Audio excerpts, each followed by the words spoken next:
is a major gap between the 504 in the federal level and the state level, and I believe that the discussion needs to be longer and we need to have more information.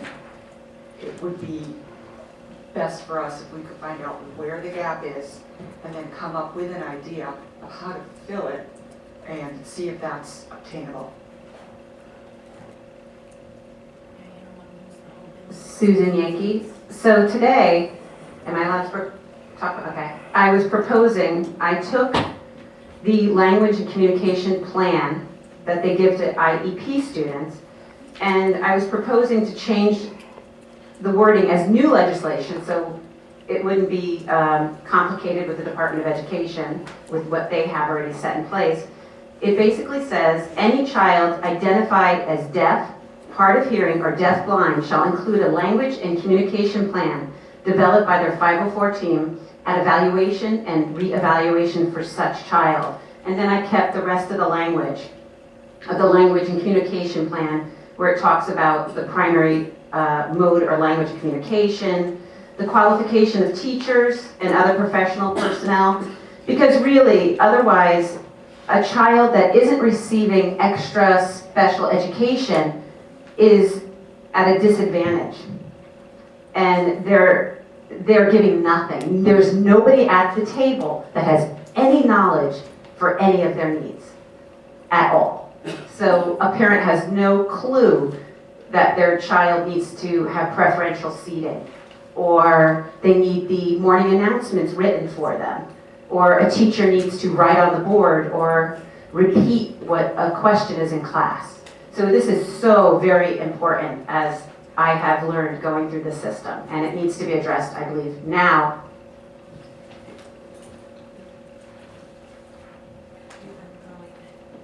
So I totally agree with you. I don't believe that most elected officials understand that there's this gap.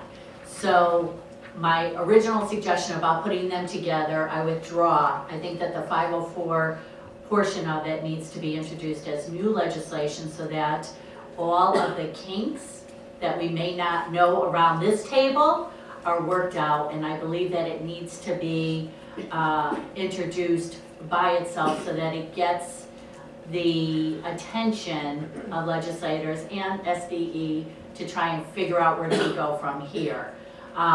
So if that's okay with the group, that would be my suggestion at this point. But I do want to just make sure that this group understands any legislation that you put forward, and I think we're going to have this conversation a little bit, how that works. I don't want you to get frustrated with the system. I don't want to sit here today and tell you that every piece that you put forward is going to get passed. I want you to know that hopefully every chair will bring up the legislation and give it a public hearing, which most chairs, are very good about that. But going into a new legislative session, especially education, not only are we going to have one new chair, we have a new Senate chair and a new House chair. And being a budget year, because both the previous chairs are no longer here, it's going to be a lot for them to take in. So they have the right to raise any proposals that they want. So I just want people to understand that. There's going to be work that this group is going to have to do. Because I'm not on education, and I probably will not be on education in the next session. That's not one of my asks. So we can talk about the legislative process a little bit more, but I think it's an interesting proposal that really deserves the attention of education. SDE? I just want to clarify where the language and communication plan was born. In the sense, what it does is it was really born in IDEA, because there's a requirement in IDEA to consider special factors for students who are deaf or hard of hearing. So that's primarily where we started with the development of the language and communication plan, because we could back it up under the federal IDEA legislation. And then, and there are people here that are far more familiar with the efforts that were made to look at a Deaf Child Bill of Rights. But that was the initial proposal, I believe, that went to the legislature, and what ended up happening was they took what was already required in an IEP and capitalized on the fact that under IDEA there was a requirement for special considerations for students' language and communication. And that's how it was generated under IDEA as opposed to under ADA or any other,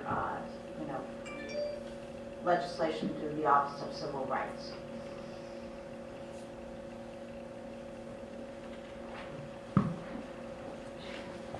Is there any further discussion at this time? Okay, thank you all. Next, we have emergency planning. Susan Yankee again, sorry. First, I would love to thank Jeffrey Bravin, Elizabeth Cole, Sherry Romblad, and Colleen Hales for their help with this proposal. Anytime I had a question, they were very